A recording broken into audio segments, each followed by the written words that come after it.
Roses. They symbolize love, passion, and devotion. We give them to people we adore to celebrate anniversaries, first dates, even as an apology when we've messed up. But roses don't just belong to the living. They're scattered at grave sites, draped over caskets, and woven into funeral wreaths. Love and loss, beauty and decay. Roses exist in that strange space between life and death. Now imagine this, a crime scene covered in rose petals, crimson-stained petals trailing toward a lifeless body. Rose petals scattered around is usually romantic, but here, it's something else. Something deeply unsettling, almost like a twisted love letter. What kind of person would do that? What message are they trying to send?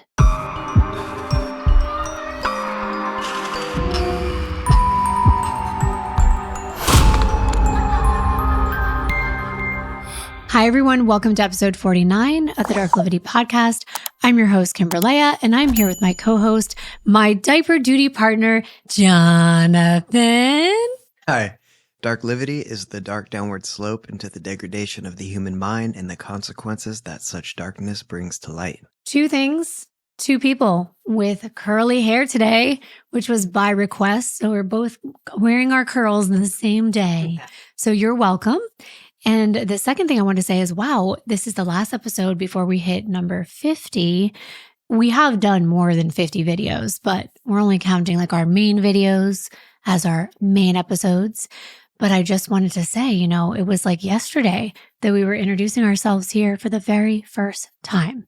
And I'm so honored and excited that they've been so loyal and our numbers keep growing.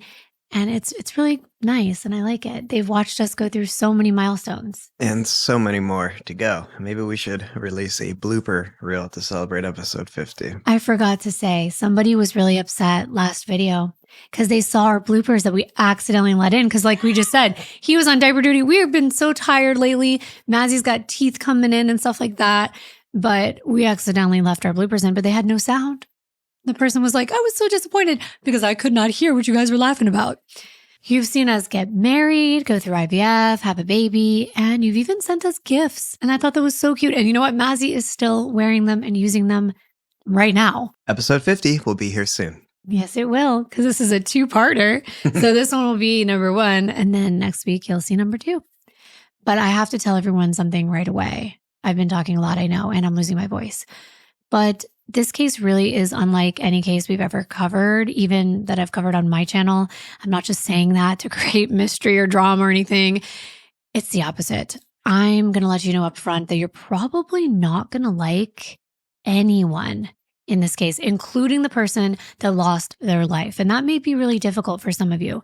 For us, we are victim advocates. We are compassionate for those who have lost their lives too soon, especially to violence, like in this case. And we always want to make that apparent that we're here to tell the victim's story. We know some people got upset when we did Doug Menifield's case because in legal terms, he is known as an imperfect victim. Yes, and as people, we're all flawed. We know that. We don't all light up a room. I hope nobody describes me that way. In that case, Doug had some negative stuff come out during trial, but here, the investigation dug up way worse sins and wrongdoings about the victim, like way more egregious than what came out about Doug. Exactly, and that may be hard for some of us to reconcile. It was for me because I tend to try to relate to the victim, try to get to know them, and a lot of times I feel so sad for what happened, and I still, of course, feel sad and heartbroken that this happened. But as I dug deeper in this case, I really did have mixed emotions. But let's keep it at that for now because I really want you to listen and to dive in and to give me your thoughts. But this is an important case to talk about for that reason. So let's just get into it.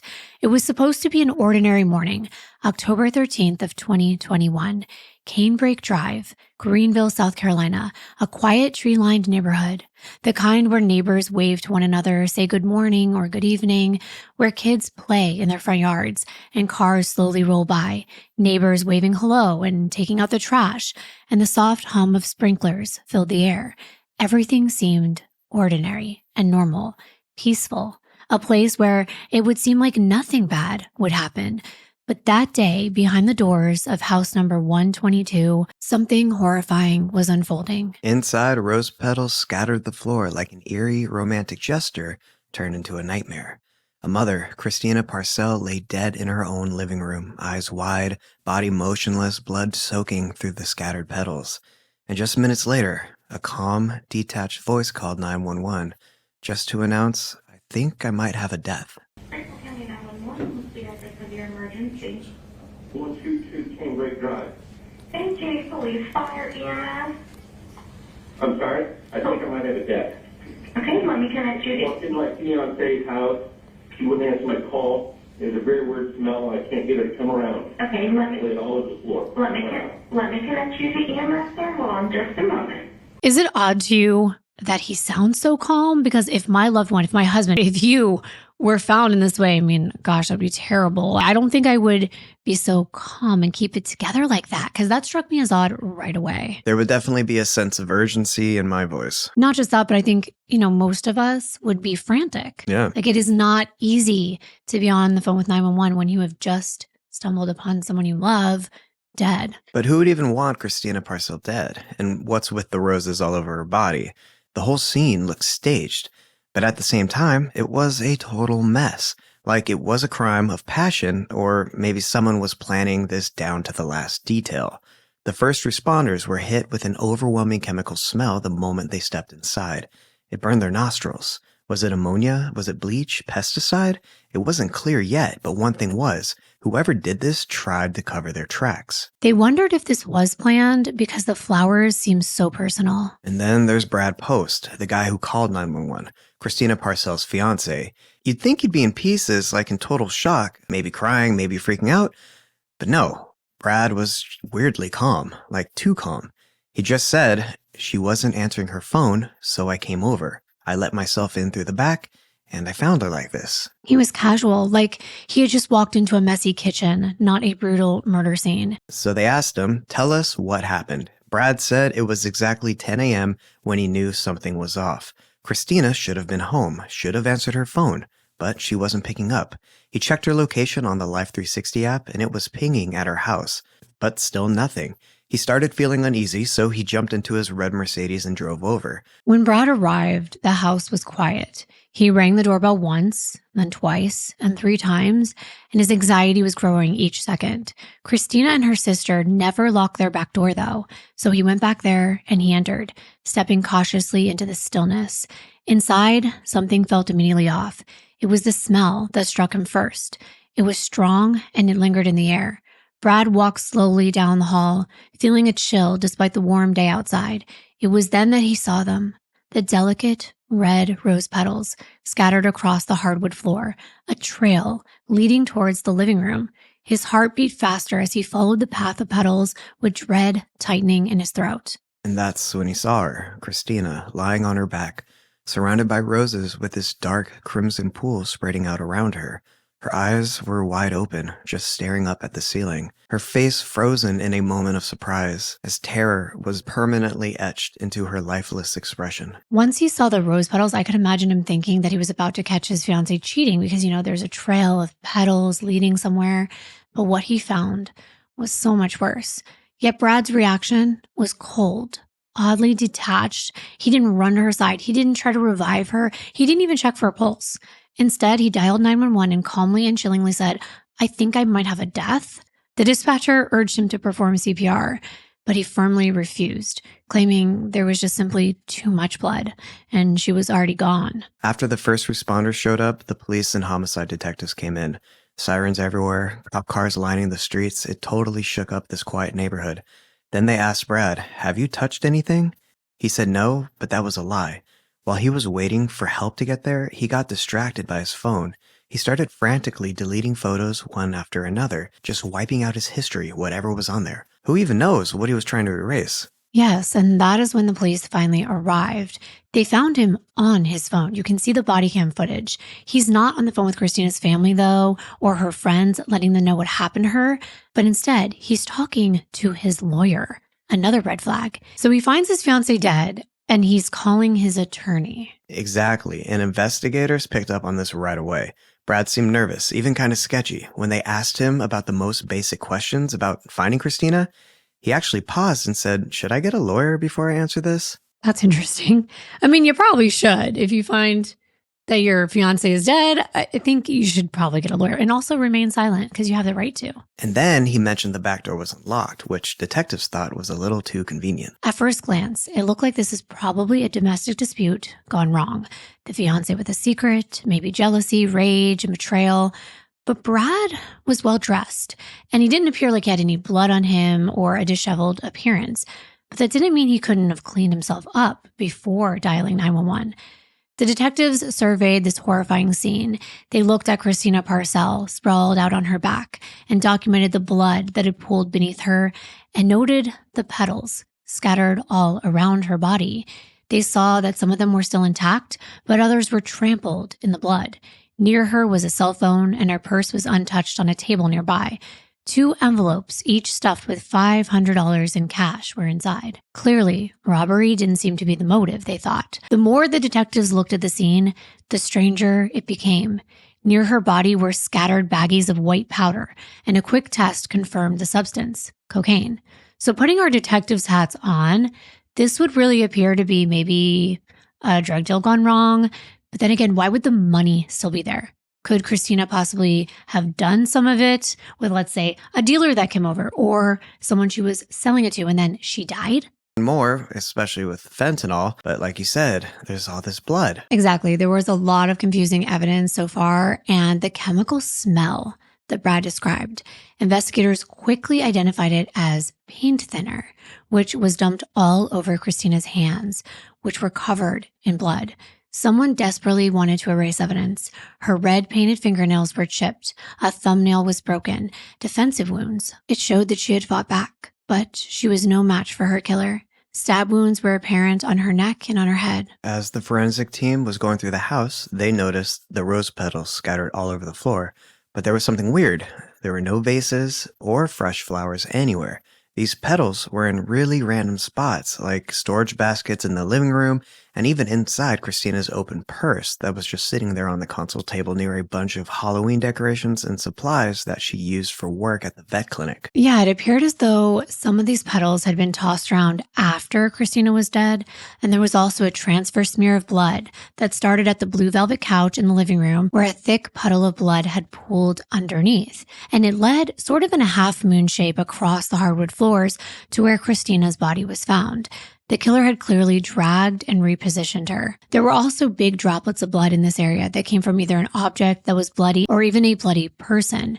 They could tell from the blood pooling that the coffee table had been moved back into its place after the murder, with the items on the table possibly positioned neatly back in order so that the killer definitely seemed to take their time at the scene. And by the way, just so the audience knows that are watching, YouTube got way stricter this year, and they do not allow any crime scene photos without completely blurring to the point where you can't even see them. So there's no point in us putting them in here if we have to completely blur everything, but we'll do what we can. I haven't found a solution for this. I know I'm very visual, so I like to look at what's going on in a crime scene. And we don't have Patreon or anything like that at the time, so there's nowhere for us to put them. But maybe in the future, I can put them in my Instagram group. So back to the story. As detectives went further into the house, they found memory cards and a laptop in the living room near Christina's body, and they took those for analysis. Then, in a back room, they found a small single-shot firearm hidden inside of a bag in a suitcase. When they got to Christina's bedroom, they collected a bunch of documents about a custody she was having with her ex over their 10-year-old daughter, plus several USB drives and some bed sheets that looked like they had bloodstains. Meanwhile, Brad was there the whole time, helping out and answering their questions. He was even wearing gloves. Yeah, he was wearing gloves the entire time, which was actually really odd. And meanwhile, officers spread out and some began a neighborhood canvass. They were looking for houses with ring cameras, and they saw at least 2. 117 Canebrake and 121 Canebrake.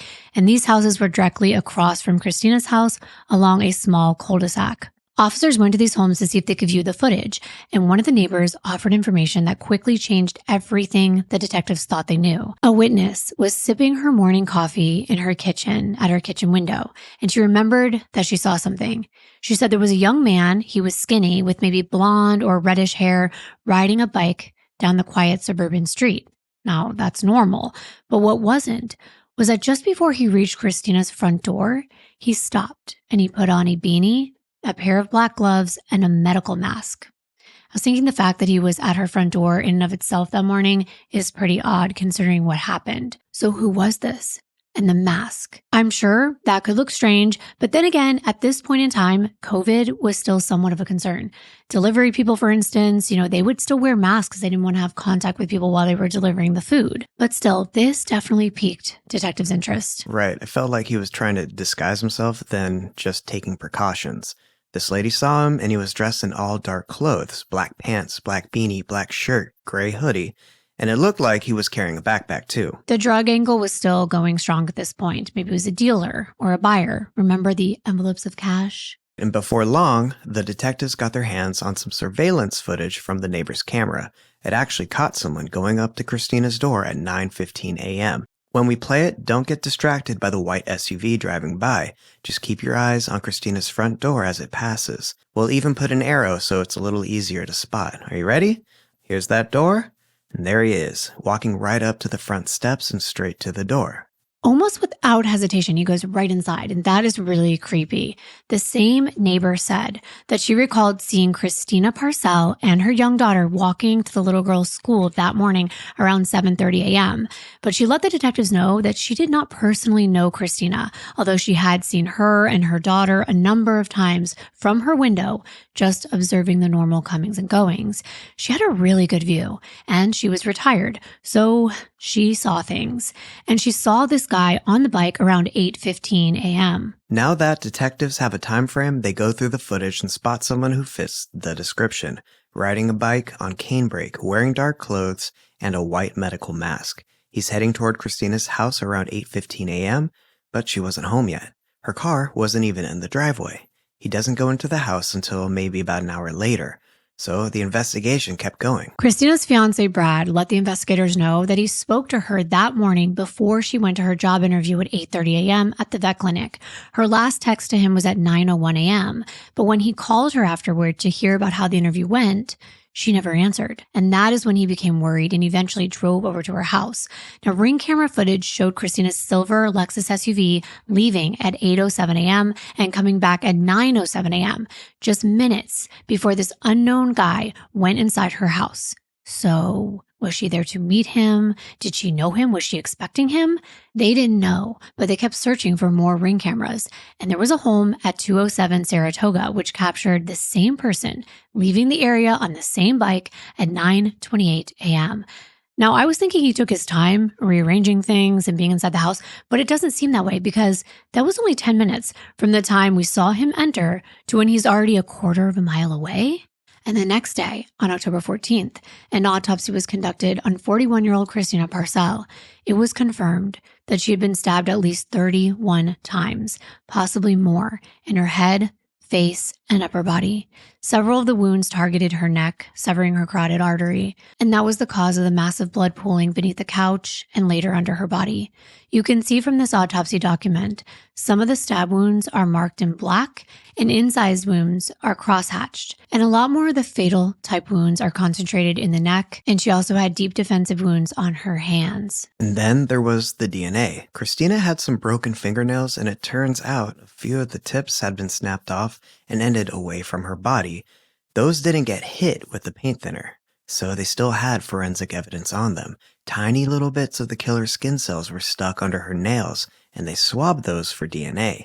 Also, the fact that the killer used paint thinner, that shows some serious planning. That's a good point. And how would they even know that it could remove evidence? Because that's not something I've heard about in any of the cases that I've done, but it does make sense. It would at least contaminate things. But who was Christina Parcell? And why would someone want her dead? To everyone who knew her or thought they did, 41-year-old Christina Lorraine Parcell looked like a strong mom trying to rebuild her life.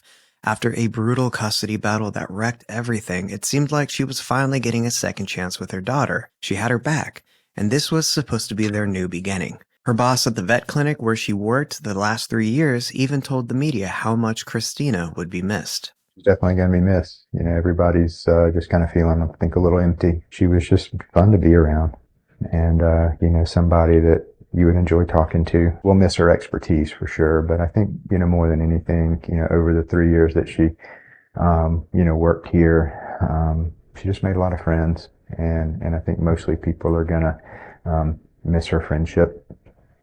I just miss her, her presence around the office. She also had a really, kind of dry wit about her that kind of always kept, everyone smiling. It was her when she got back from Italy. There were a couple times when I got to, be around her, and her daughter, together. Her daughter was, such a bright light and had just a kind spirit. I think I would be more intentional just about saying thank you, for everything she, did for us. Christina also worked with the Carolina Loving Hound Rescue, and this is an organization that posted the following message on Facebook. It said, "I'm asking for all of you to please keep Christina's family, specifically her young daughter, in your prayers. Christina was murdered yesterday, and the assailant or assailants are still at large. I honestly sat here these last 14 hours trying to figure out how to wrap my head around this. Christina was not only one of the most epic vet techs to our dogs, but she was a friend with a personality the size of a high-rise and always trying to make everyone else feel better. I can't tell you how many times she walked me to my car after an appointment and had me crying from laughing so hard. The dogs loved her, and she did such an incredible job with them. When you're at the clinic as much as we are, you form friendships with some of the people that work on your dogs. It's hard not to. Christina was one of them. She always had an ear and always tried to make you smile, even in the worst situations. We're absolutely devastated by this senseless crime, and there's a beautiful little girl whose life has forever been changed. Thank you, and we appreciate any good vibes and prayers for her family. Christina, we will have that bottle of wine when we see each other again." End quote. But let's rewind a bit. Before the rose petals, before the blood, before anyone started asking who wanted Christina dead. Back in spring of 2021, Christina Parcell moved into the house on Cambridge Drive with her older sister Latina, or Tina, as everyone called her. Is it weird that they both have Tina names? Because Christina's go by Tina and Lutina goes by Tina. I just noticed that's not a big deal or anything, but I was thinking, okay, maybe their parents wanted them to be like have creative names that kind of matched, but and they were very close, but they weren't always close. They had just recently reunited. This is the first time I've heard of Lutina. It's my first time hearing about Lutina. Christina had been out of touch with her family for almost 5 years before all of this. Back in December of 2009, their dad had his first stroke, which kind of brought everyone back together. But by the following spring, Christina wrote this letter to the whole family saying that she'd reach a new spiritual place and only wanted pure, true love in her life. So she cut ties with all of them. It does sound interesting and different, but we don't really know why. I mean, she might have had her reasons. Family dynamics are hard to read from the outside. But by the summer of 2014, in July, she wrote her parents a letter telling them that she had given birth to her first child, Aida, who was already 2 years old by that time. And at the time, Christina was dating a guy named John Mello, Aida's father. But the relationship was strained, and Christina was ready to lean on her family for support, to heal, to rebuild relationships, and hopefully to move on from John. It's complicated, but John actually had a wife. Yeah, so we're going to get into that a little later. But Christina had a child with a married man. And of course, things weren't working out. They usually don't in those circumstances. By October 2015, Christina and John had broken up. Then by March of 2016, Christina was trying to get sole custody of Aida, but John wasn't having it. They already had been having issues, but that's when Christina officially filed a motion with the court. It was just messy from the beginning. Christina's sister tried hard to be there for her the best that she could, but she was still navigating her own pain of Christina just shutting her out for so long. But the custody battle sort of brought them closer. But Christina also had Brad to lean on. They began dating pretty quickly after she ended things with John in 2015. Brad was her rock. He helped her in any way that he could, even financially, as she tried to figure out how to be independent as a single mom and support her daughter. Brad provided Christina with a Lexus to drive, paid for her schooling to become a vet tech, and perhaps most significantly, he covered all of her legal fees related to the custody battle. And by January of 2020, Christina's mom was diagnosed with stage 4 lymphoma. It was really aggressive. That whole situation brought the sisters even closer, because they had to start figuring out a plan in case their mom didn't make it. Around the same time, their dad had suffered multiple strokes. Christina told Lutina she wanted them to be closer and wanted her to be more involved in her niece's life. And then COVID hit, and Lutina was still living with her estranged husband while trying to get divorced. Meanwhile, Christina and Aida were living in a duplex together and really leaning on each other through everything. John and Christina had more of a loose agreement at this point regarding Aida, but things turned for the worse when John began aggressively pursuing sole custody, and the court gave him primary custody with Christina being allowed visitation on the weekends. But then out of nowhere, in October of 2020, John wrote Christina an email letting her know they would not make it to the next court-ordered visitation. But he didn't give a reason why. It turned out he took Aida out of the country to Italy without Christina's knowledge or the court's permission, essentially kidnapping her. He was in violation of their agreement, and Christina was going through all of the local legal channels to figure out how to get her daughter back. But at that point, she had no idea that Aida was in another country. It wasn't until early November, a month after she lost contact with John and Aida, that John posted a picture to his Facebook. It was of Aida on a cobblestone road.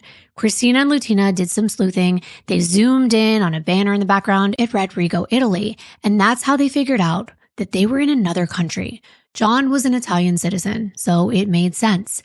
And I cannot even imagine my child being taken away like that, especially to another country. I would be freaking out. It sounds like the beginning of a Taken movie. Yes, and this is already so much worse than that movie. Christina was pouring all of her time into figuring out how to get her daughter back, and at the same time, her lease was almost up and Lutina's divorce was getting finalized.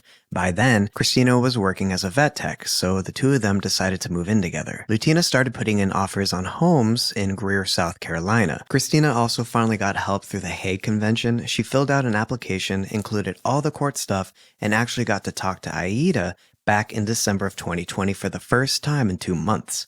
Then, a couple of months later, in February of 2021, Christina found out that there was going to be a hearing in Italy in March. So she and Lutina decided they weren't doing Zoom, they were going in person. They booked their tickets and flew to Italy. But sadly, nothing came out of it. No decision was made, and they didn't even get to see Aida. Yeah, John's attorneys actually asked that they not speak with them, and that was really tough.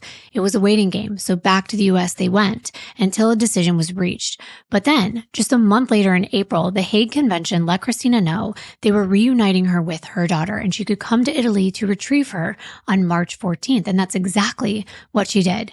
It was something straight out of a movie. When Christina and Aida landed back in the United States, cameras flashed, supporters cheered, and friends were weeping with joy. She had won, but the happy day wasn't over yet. In front of the cameras, surrounded by supporters and even Christina's young daughter, Brad Post, Christina's wealthy older boyfriend, suddenly dropped to one knee and asked Christina to marry him. With the glare of the media and everyone's eyes fixed on her, her daughter just stood there, frozen, looking lost and confused, and it felt like a carefully staged show. It did, except nobody looked happy. You know, that's why. It was like kind of weird. It was like kind of too much, like over the top. And this little girl was just standing there and she looked terrified. And I'm sure it was a lot to take in. She's gone back and forth from 2 different parents, out of the country, back into the country. But could there have been more to it? And who exactly was Brad Post? Brad was a businessman. He was wealthy, he was respected, and a lot older than Christina, almost 26 years. Their relationship definitely got people talking, but most just figured it was one of those things, a driven young woman and a rich older guy. From the outside, it seemed like Christina had finally found some stability. She actually met Brad at her dad's cigar shop. He used to come in there all the time. But not everyone was convinced that everything was as rosy as it appeared, especially Aida's father, John Mello. Christina didn't care that John didn't approve of Brad. She saw John as a manipulative, controlling guy who couldn't handle the fact that the courts didn't side with him. But from John's side, he saw Christina as someone completely different than how others viewed her. He claimed he took Aida overseas not out of spite, but to protect her from Christina and from Brad. He told everyone who'd listened that his daughter wasn't safe, that Christina and Brad were dangerous. To everyone else, though, it looked like a bitter, calculated move from a jealous guy. Someone who just didn't want to pay his mistress, his ex-mistress, a dime of child support. Right. And it's all too common that an ex that's fighting for custody will really try to paint the other party in a bad light. And John's allegations were serious. They were so serious that the court appointed a guardian ad litem named Vanessa Cormilo, whose job was simple yet crucial: protect Aida and ensure her well-being. But when Vanessa tried to reach John, she hit walls at every turn. John would insist that all questions be submitted to him in writing first, before he would speak with her on the phone or in person. Vanessa refused. She was frustrated and she was suspicious, so Vanessa pushed him even harder. Now, we've told you about everyone except for John Mello, so why don't we explain a little more about him? John Joseph Mello was born on August 8th, 1960 in Cambridge, Massachusetts. He called himself a producer, lyricist, and songwriter, and said he worked with big names like Elton John, the Rolling Stones, Jimmy Page, and Christine McVie. If you look at his Facebook, some of that actually checks out. There are photos of him with Mick Jagger and other famous musicians, so it seems like he was definitely around those kinds of people. He was about 20 years older than Christina as well, and he had been married twice when they met, and he was still living with his second wife. Allegedly, he was entangled in a bitter divorce at the time, and there were allegations and accusations of physical violence, restraining orders filed against him, and other unbecoming things. With his marriage falling apart, John needed an outlet and began looking for something outside his relationship. Well, that's kind of putting it lightly. He was looking for escorts, and that is when he stumbled upon a Craigslist ad and became one of Christina's clients. And yes, Christina, the victim in this case, Christina Parcell. But she didn't go by her real name back then. Instead, she was Caroline Warren, aka Sweet Caroline, putting ads in the casual encounters section of the site, as well as on Belladonna DiGiorno, which was another casual connections website. And what began as something transactional between her and John turned into something else when Christina found out she was pregnant with John's child. In 2012, Aida was born. We already told you that the pair dated for a few years, but it began to deteriorate. And by 2015, they were breaking up. And at first, Christina was not interested in custody. But then when Brad came into the picture, that changed. Was it because now she saw stability in Brad, who was even older than John? Or was it something else? Right. He wasn't really a catch in a traditional way. He didn't have the looks or the charm, but he had a lot of money. Exactly. So there's that. And he financed her custody battle. Before Brad came into the picture, Christina used to skip out on visits with Aida and was more focused on doing her own thing. But once she had Brad's financial support, she went all in fighting John. And we know that she ended up winning. John was starting to look like the prime suspect. He was bitter that things didn't go his way, and with Christina out of the picture, he'd get his daughter back. But it seemed like the best place for Aida was with her mom. The guardian ad litem questioned John's mental stability. He'd done some really off-the-wall things, like send emails from fake email addresses that he made, and even made threats against this guardian ad litem as well. To Vanessa, John was unstable and paranoid, and she recommended a full psychiatric evaluation. She also started to explore ways to terminate John's parental rights altogether. And this was during the time he fled to Italy and was hiding Aida, all the while accusing Christina of being an unfit mother, and that Brad was doing indecent things. And I think you know what we mean. And these were extreme allegations, but authorities didn't believe him. They considered John erratic, overly dramatic, and potentially dangerous, mostly due to his own actions. They told him there was just no proof, nothing to support his claims, and Child Protective Services even investigated and they found nothing, so they closed the case. Meanwhile, back in Greenville, Christina didn't seem to care, or maybe she just didn't notice what John was saying. She had Brad with her and kept moving forward. She started getting interviews, focused on building a steady career as a vet tech, and tried to create a normal, stable life for Aida. By May of 2021, she moved in with her sister Latina at the house on Canebrick Drive. Her outward image was of a loving mother, reunited with her daughter, ready to leave her complicated past behind.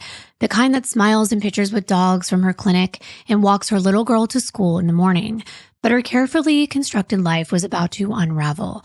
Because of her murder, a full-scale investigation began, and the authorities were about to leave no stone unturned. And that meant Even Christina's past and her own darkness would be exposed. By October of 2021, things were tense but stable. Christina had been living on Canebrake Drive with Lutina and Aida for about 5 months. They'd been settling into their new routine, and Christina was about to interview for a new job nearby at a veterinary clinic. John Mello was still back in Italy, but his desperation spilled over into paranoia. He insisted Christina had sent him death threats and even dragged a finger across her throat during a video call, a sinister, silent promise that harm would be coming his way. And his claims became increasingly dramatic. He said that he'd gotten a warning from a mysterious biker gang and vague threats implying that his days were numbered. So he was still looking very unhinged. John had that kind of crazy look about him, the wiry white hair, the beady eyes. He just came off as strange.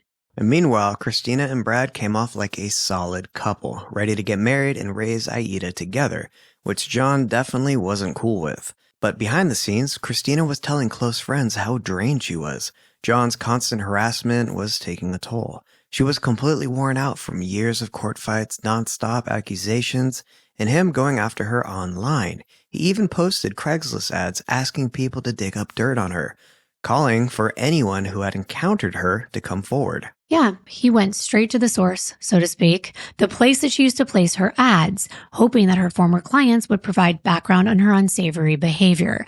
But this was her past. And at the time, it wasn't clear what it had to do with the present. But people did respond, and they didn't have very nice things to say about her. Some people actually responded with humiliating stories, stuff about drugs, even claims about sex work. It was nonstop. Christina felt like she was being hunted, like her past was being weaponized against her. She'd worked so hard to turn her life around, and it just felt so unfair that John was doing everything he could to paint her as a bad mom, just because of how she used to survive before she had the chance to build something better. And then I was thinking, but it's literally how he and her met. Right. So wouldn't that make him look as bad as she was? I mean, wouldn't he be a bad parent too if that's what he was trying to do? Right. I mean, whether you're buying it or you're selling it, what difference does it make? There was definitely more to what John was trying to uncover, but nobody, Christina, Brad, not even investigators, had any idea what secret he was actually digging into. And there were secrets. But we're not there yet. Right now, investigators still saw Christina as the innocent victim of a vicious, senseless attack.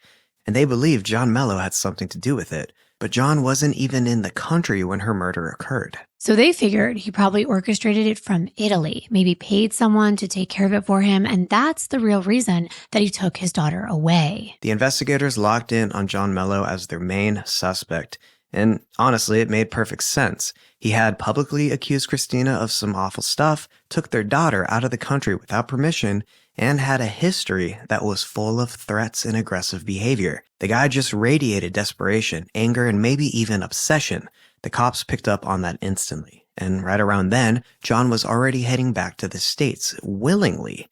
Because his daughter's there, of course. Right, and that's really convenient. Like, right after his ex is murdered, he knows, oh, I can swoop in and now I can have custody because who's going to stop me? But as soon as he returned on October 21st, he was immediately arrested on a custodial interference warrant for when he took Aida to Italy. Of course, the investigators think that John had something to do with Christina's murder. And now that they had him in custody, they were trying to speak with people close to him and also obtain a search warrant for his devices. And while they were digging into everything, they also spoke to this guy named Michael Manigault. He used to do groundskeeping and random jobs at John's house. Michael and John would text a lot, and he was quite a character. He was eccentric, and I'm assuming many people that John surrounded himself with were probably artists and photographers, creatives of some kind, and Michael was a photographer. He said he was since the age of 6, and he wore things like a red corduroy suit with a pink shirt and a paisley tie.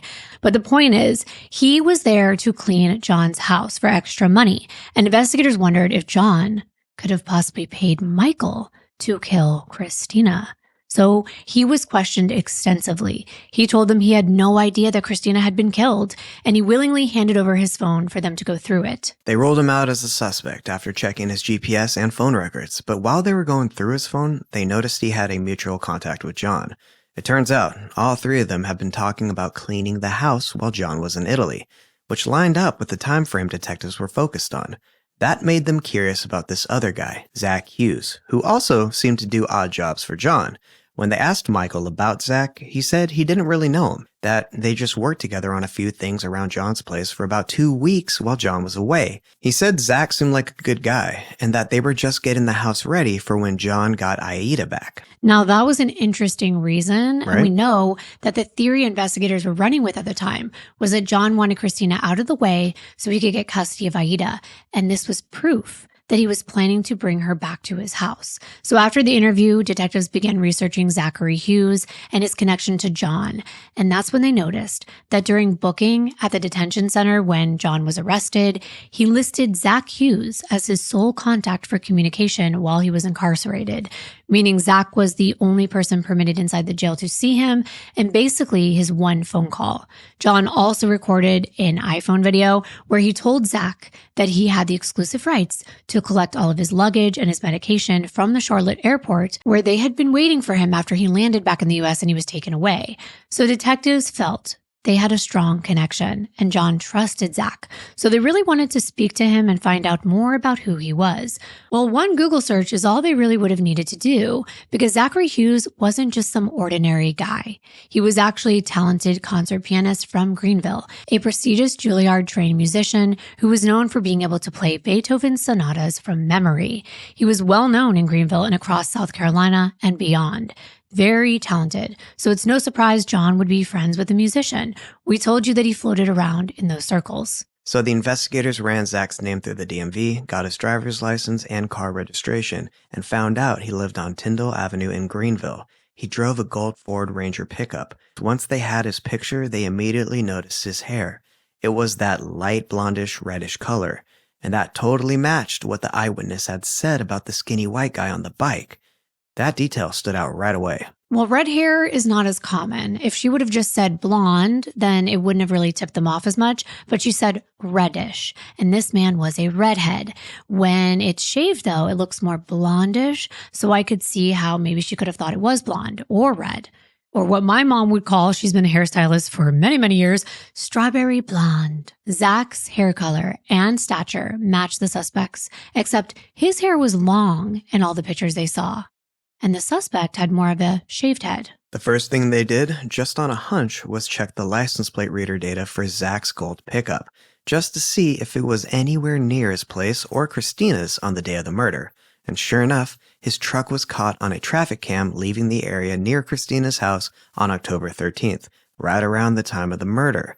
And get this, in the back of his gold pickup was a black bike. This has Fotis Doulos written all over it. Clever. He tried to use the good old, I'll drive far enough into the area, but then I will bike the rest of the way, and I'll do it all covered up and hope that no one sees me. Now, that may have worked in the 90s, maybe even in the 2000s, and possibly even up into about 5 years ago. But technology has advanced so much that there's just no way, especially in a populated area like the suburbs of South Carolina, that you're not going to be caught on somebody's camera. Investigators think that they have their man, and they think they know what the motive is. A conspiracy between John Mello and Zachary Hughes to kill Christina so John could gain custody. Simple. But this won't be an open and shut case at all. You just wait. Zach wasn't some hardened criminal. He was a respected figure in the community. He was known for his street performances that drew crowds downtown, his charity work. He came from a good Christian family who took in orphans. I mean, it really didn't make sense. Nobody who knew Zach or even knew of Zach from his music could imagine him as a killer, let alone someone mixed up with John Mello's bitter vendetta. So let's tell you more about Zach. This is going to be interesting. Back in October of 2021, Zachary Hughes was 29 and already a classically trained concert pianist. He had a music degree and was about to start this amazing gig as a musical talent on a cruise ship that traveled internationally. Everyone who knew him, whether it was his professors, coworkers, or classmates, said he was super talented, very smart, kind, and just had this magnetic personality. Zach was born in 1992 in Morro Bay, California, to Dave and Mindy Hughes, who had been married for 46 years. They were both born and raised in California and brought up their 2 sons in Northern California. But when Zach was 11 and his younger brother Eli was 9, the family started feeling like they wanted a change, something different from the life that they had. They wanted something quieter, simpler, more in tune with their deeply held Christian values, so they left California behind and relocated their small, tight-knit family to a hobby farm in Western Virginia. It was meant to be a sanctuary, a place where they could focus on their faith and family, free for what they saw as a corrupting influence from the outside world. Their new life revolved around church, homeschooling, and reinforcing the moral foundations they believed in this structured, faith-driven environment. One thing about Zach became undeniably clear. He had an extraordinary gift for music. From a young age, he was drawn to the piano, and his focus and discipline set him apart. By all accounts, he wasn't just talented, he was a prodigy. Back in 2005, the Hughes family made this huge changing decision. Their church had started getting really involved into this faith-based movement where families were adopting kids from Russian orphanages and bringing them to Christian homes. For Dave and Mindy, it just felt right, like their way of living out their faith and really making a difference. And when they heard about a group of 5 siblings who needed a home, they didn't even hesitate. They jumped in and wanted to make the biggest impact they could. Yeah, we're not talking about one little kid. We're talking about 5. Right. I mean, they just threw themselves into this mission. At first, they actually thought they were adopting 5 boys because all the kids had their heads shaved at the orphanages. Yeah, they had lice, so they had to have their heads fully shaved, and they thought they were 5 little boys to add to their 2 boys they had back home. But it turns out it was 3 girls and 2 boys. The oldest was a 10-year-old girl named Yelenia, and they renamed her to Grace. They renamed all the children with American names when they came over to make it easier. Now, we're singling out Grace for a reason. It becomes very important in this case. But Dave and Mindy traveled to Russia and they met the children and they brought them to their home in Virginia, believing they were giving them a second chance at life, a future filled with love, faith, and stability. But what the Hughes family didn't know, what no one had prepared them for, was that these children had already endured unimaginable trauma, emotional, psychological, and physical scars that ran very deep. And as the years passed, the realities of their past would seep into their new home in ways that no one could have foreseen. The oldest, 10-year-old Grace that we mentioned was the child who appeared to have suffered the most trauma, which made sense. She was older than the other siblings when this was happening to her, and she remembered it more vividly. It started to become apparent that something was wrong. She would cheat, steal, hit people, harm people, and then lie about her actions. She was actually a pathological liar. And once they sought out professional help for Grace, they learned something more. She was already well on her way to becoming a sociopath. Technically, she was still too young to be officially diagnosed, but the professionals already had a pretty grim prediction. She was likely going to grow up to be a sociopath. Grace didn't show any empathy at all, not to her adoption family or her biological one. No one was safe from her. She went after everyone based on whatever mood she was in. Zach saw it all the time. Grace would lie so easily, make up stories on the spot, and even when she got caught stealing or hurting someone, she barely reacted. Meanwhile, Zach had been raised to tell the truth and follow a strong moral code. But Grace, she had no boundaries like that.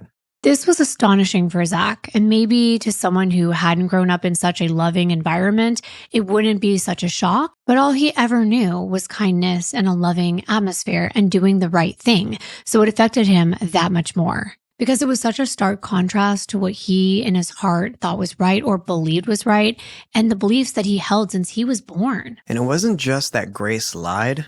She loved to lie. She thrived on it. There was no shame, no guilt, not even a pause. And when the truth finally came out, she'd just shrug it off, totally unfazed. It was like she actually enjoyed all the chaos, like she fed off the fact that everyone's eyes were always on her. But nothing could have prepared Zach for what he found years later. He stumbled across her journal pages, and they were filled with something far more chilling than her usual deception.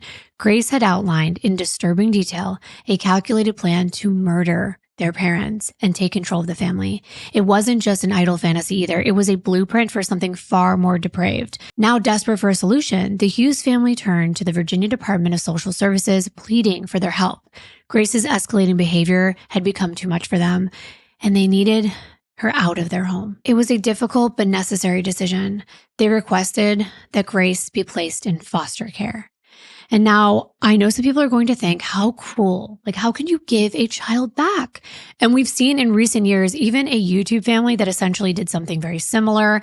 And I don't know all the details of that case, but we're sticking to the facts of this case. And even though it's a very difficult decision, nothing that somebody would take lightly, and I don't have personal experience with this whatsoever myself. However, I did grow up with a stepmother who adopted a little boy and then sadly had to return him to foster care. And to be fair, like I did think it was really negative at the time. Like I was like, how could somebody do that? But I've since been more understanding about the situation because you are taking on a lot of responsibility. It's for your entire life. You're raising a child and you're giving it your love, your time that you can't get back, and also your finances. And when that child is being physically violent and has tendencies showing that they could be a sociopath, I mean, that's a lot for them to think about.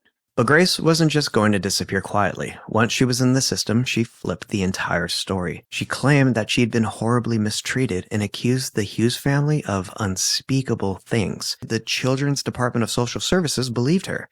They launched this massive investigation that dragged on for 2 years, just wrecking the Hughes family. They were treated like criminals, constantly questioned and picked apart, all because of the lies that Grace put together so carefully. And ultimately, that's what they were. They were lies. When the dust finally settled, the truth emerged, and the accusations were unfounded. The case was closed, but the damage had already been done. The betrayal, the trauma, the public humiliation, it was far too much to bear.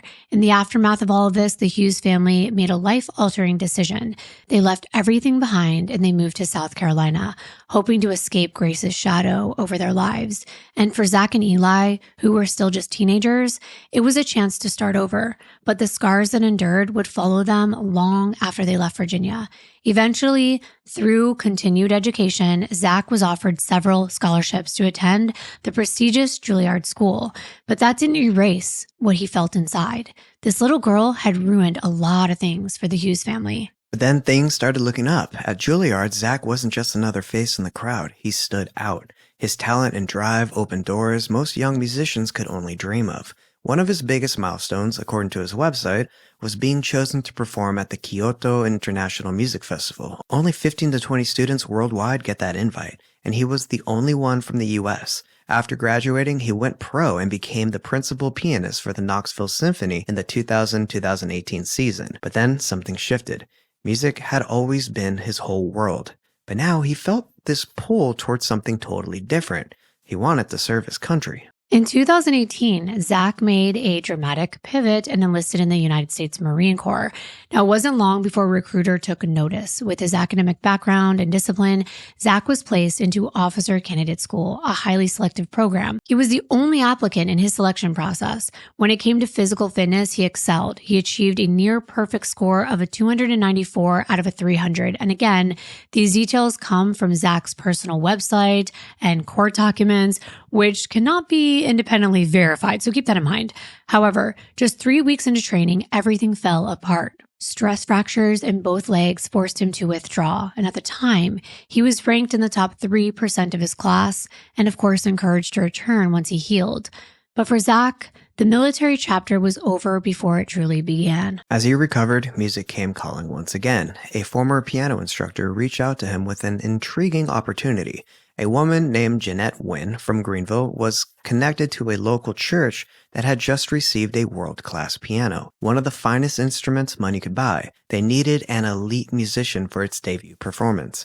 And for Zach, this invitation would be more than just another concert. It would be his new beginning.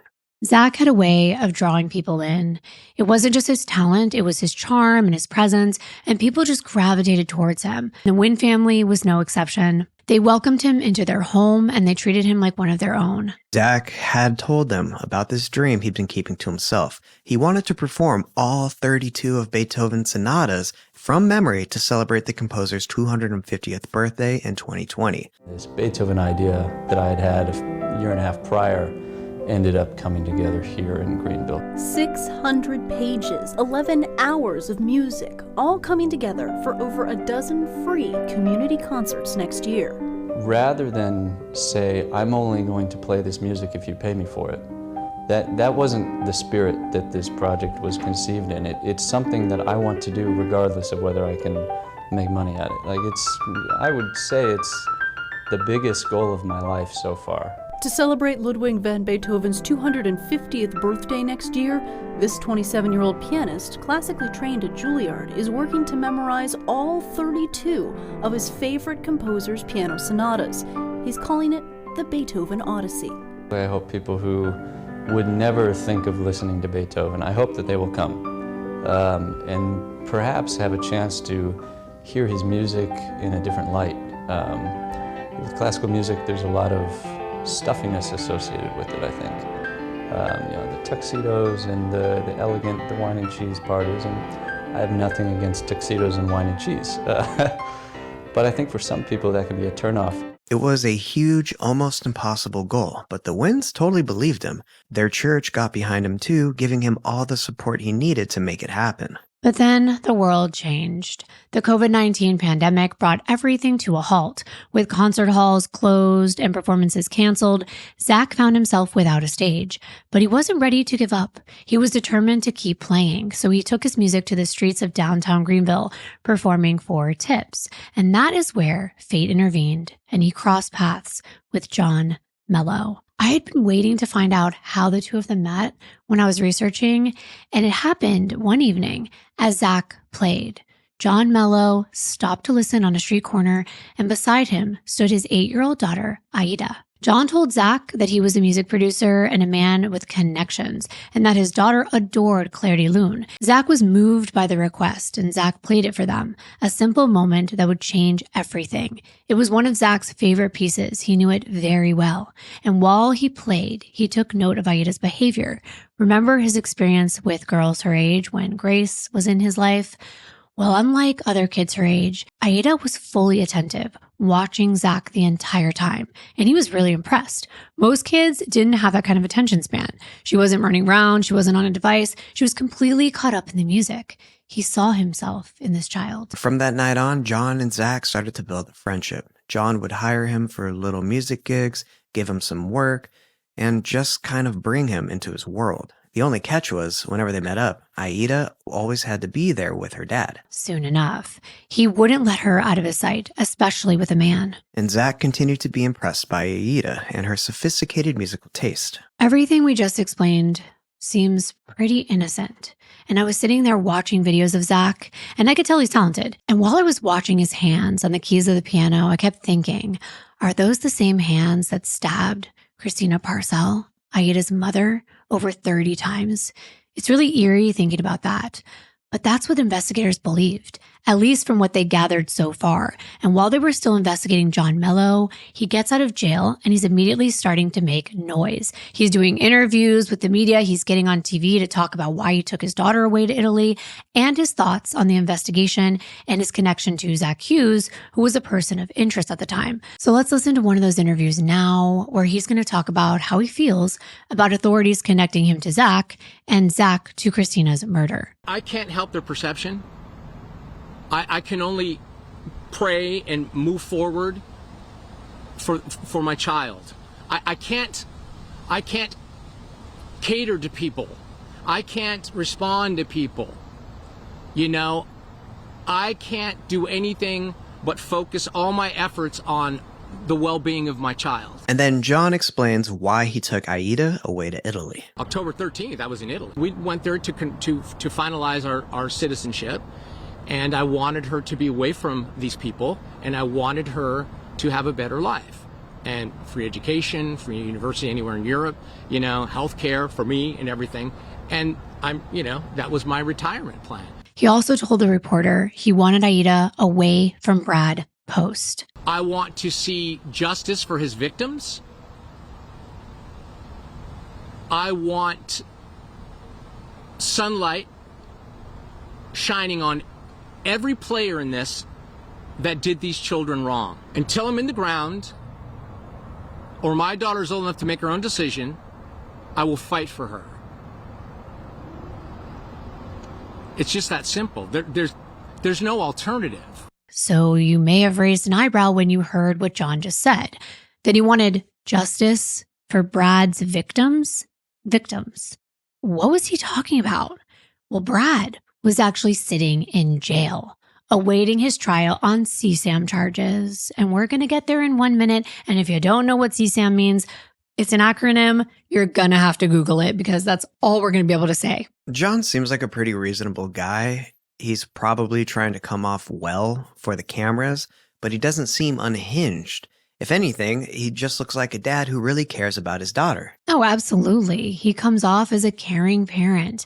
But before police could even interview John after he returned from Italy, the search warrants for Christina's fiance Brad Post's phone and devices was granted. It was standard procedure to scour all devices related to anyone close to the victim, but especially someone like Brad. He'd been acting strangely at the crime scene, deleting things off of his phone and refusing to do CPR and even calling a lawyer immediately. So detectives expected Brad was maybe covering up something minor. Maybe it was like drug related, but they were wrong. It was so much worse. And I don't know, it might just seem like this to me, but it seems like it's becoming more prevalent recently. And I truly hope that is not the case. And I hope there's a way to stop this, but I feel like you can guess what they found. I mean, what would he be trying to erase that was more important than his fiance lying dead? Think Madeline Soto and Stephen Stearns. Yes, as we explained, CSAM. When they combed through Brad's digital footprint, detectives uncovered something unimaginably dark. Hidden on Brad's devices were tens of thousands of explicit photos and videos and images involving not just random non-adults, but ones that he knew, including John and Christina's daughter, Aida. Yeah. So John was right all along. He was telling the truth, but looks can be deceiving both ways. People who look stable can actually be hiding something like this, and ones who look insane and like they're liars can be telling the truth. John may not have gone about it in the right way, but he was desperate. He wanted someone to listen. So this horrifying realization hit detectives like a gut punch because Brad Post wasn't just a voyeur either. He wasn't just looking. He wasn't just buying these images online. He was a producer, actively involved in carrying out and recording these instances to sell online. Now, I don't know, and I don't want to know what the going rate is, but I'm hearing about the same thing happening in another current case, Stephen Stearns and Madeline Soto. And sadly, there is a market for this, and that is just beyond disturbing. And there's more. Yeah, unfortunately, it gets worse. Detectives discovered that Christina wasn't just Brad's fiance, she was his accomplice, his business partner, so to speak. They uncovered photos of her in his phone as well. Christina Parcell, the sympathetic mom whose brutal murder had shocked the community, had actively participated in this disgusting act, even offering her own offspring and several of her young friends. And I can't even really go into specifics. That's why I'm using these weird words, because this video won't even be seen if we told you exactly what was found. But some of the material was so beyond horrifying. Some videos featured Christina with pets, this woman who worked at a vet clinic. She was using that job to harm innocent creatures. Other images showed Christina with her own daughter. And some of the material included other non-adults who had just come over innocently to hang out with Aida. And then they found themselves involved in this terrible scheme, and those families would soon be notified about what happened. They trusted Christina, and this is why sleepovers are not recommended. Just hearing the descriptions of some of the photos with Christina, Aida, and her friends is beyond disturbing. It's honestly too horrific to even put into words. Cops who saw the material said it was some of the worst stuff they'd ever encountered. When they searched Brad's house, they found this extra bedroom painted pink, decked out like a little girl's room, with dollhouses and toys that were way too young for Aida. Investigators immediately recognized it from the tons of photos and videos on his devices. Most of them featured Christina and others, and since it was clearly filmed in Brad's home, it gave law enforcement what they needed to charge him with some of the most vile stuff imaginable. That room was basically his twisted movie set, for the content he made, sold, and traded for profit. Now, a much bigger question loomed. Had Christina only pursued visitation rights with her daughter at Brad's urging? Had this entire custody battle only been about regaining access to Aida for Brad and his business venture? That is so sick. And all of this was a revelation that was so horrific, even veteran officers struggled to comprehend its implications because, remember what I told you, we might not like any of these people. They were shaken by the facts in this case. And investigators kind of felt like They were conflicted at this point because here they were putting in hour after hour, not being with their family, trying to seek justice for a victim, a murder victim. They're investing a lot of their time. They cared, but it was really hard to care about a person who harms innocent human beings. They aren't the victim anymore. It shifts. Now they're the victim of circumstances, sure, but not the same as an innocent victim. Bradley Post was arrested on those 6 CSAM charges, and later more would be added, plus the charge of buggery. Look it up. But it has to do with animals, among other things. It was shocking. It was a fall from grace for this man who was once seen as a wealthy, respectable businessman. It was definitely not a respectable business. Christina used to be this well-liked vet tech. People who brought their pets to her thought she was super kind, caring, and dependable. But in reality, she was living a double life. Once everything came out, the whole situation just ripped the community apart. People stopped seeing her as a victim. The public totally turned on her. Social media blew up, and there was even a Facebook group about the case full of brutal comments. One said she deserved it, and another, if law enforcement won't do their job, I'll never fault someone for killing a pet. The comments go on and on. It's kind of similar to how the public felt about Luigi Mangione. It was a vigilante of sorts, making things right and restoring the balance, and he's righting wrongs. I think the situation's a little different, but I can see how one can become a vessel through which societal anger and frustration manifest. Yeah, exactly. And the investigators still had a job to do, even if they hated what Christina had done. They had to catch her killer. The crime scene was still haunting to them. The rose petals, the paint thinner, the brutality. But finally, they uncovered something connecting Zach to Christina Parcell. A smear campaign. Letters and parcels containing explicit material from her past that had been delivered to her neighbors, her workplace, Brad Post, and the cigar club that Brad was a part of. Very embarrassing for all these people to receive this. And even complete strangers got these packages. Detectives quickly realized this wasn't a random harassment. It was coordinated, it was deliberate, it was personal, and it was orchestrated by none other than John Mello. Yeah, remember those Craigslist ad that he posted asking if anyone knew Christina and had dirt on her? Yeah. He actually collected some of those responses, printed them out, and included really explicit photos she used to post on those sites.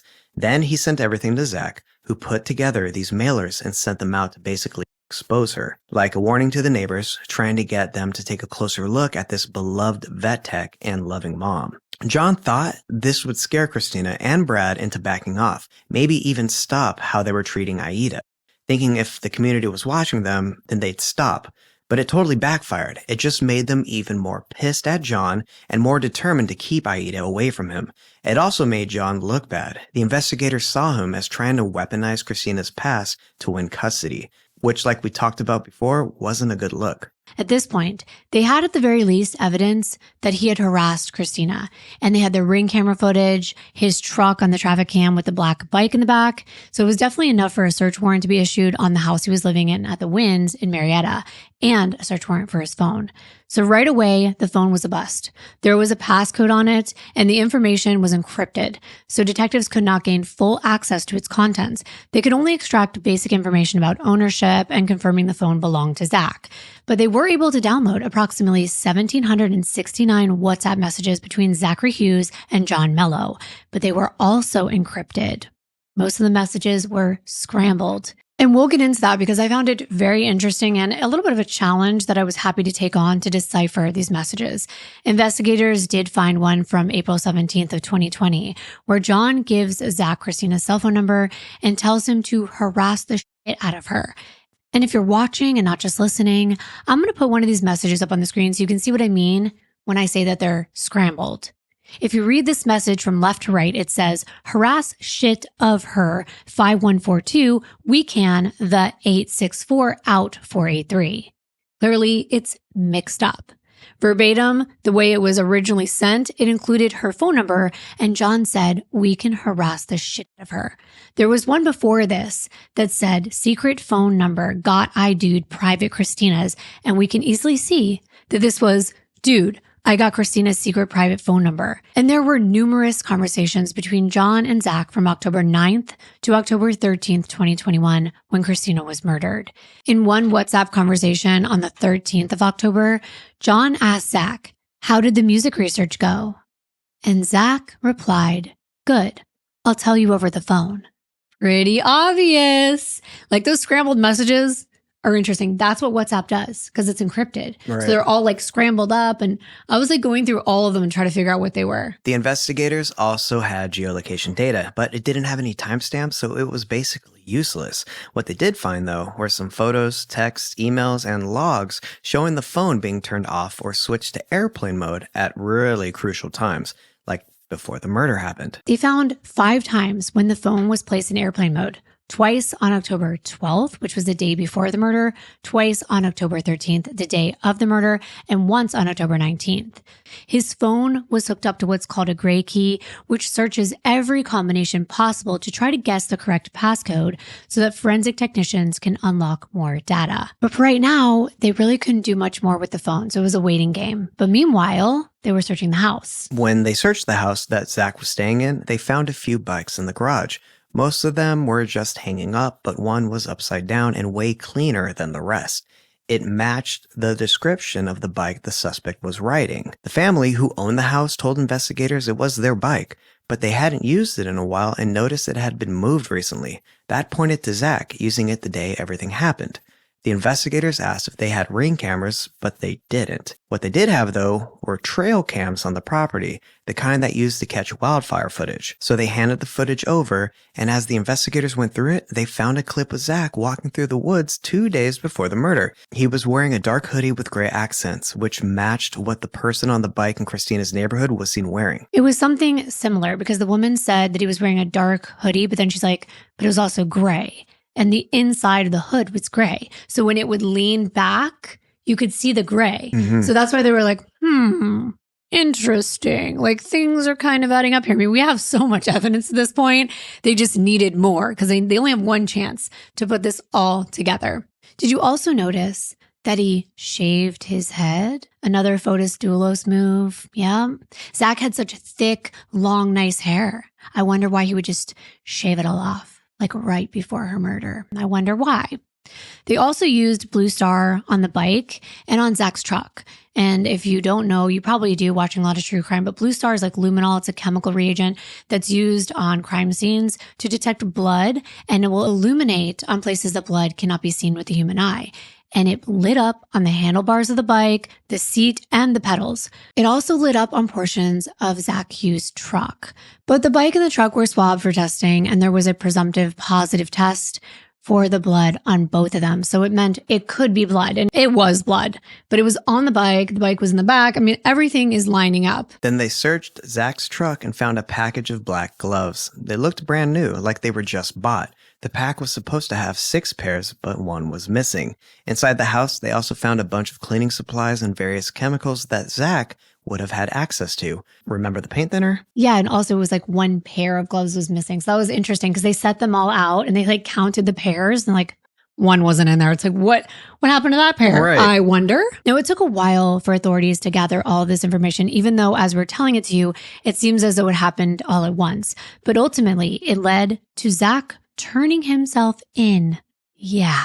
Now, this does not happen that often in these cases, but I think he saw that all this evidence was stacking up against him. They were obtaining a warrant for his arrest anyway, so he just willingly surrendered. He was actually in Michigan at the time when he found out, and he was about to board a flight to Europe the very next day for his new job working on that cruise line.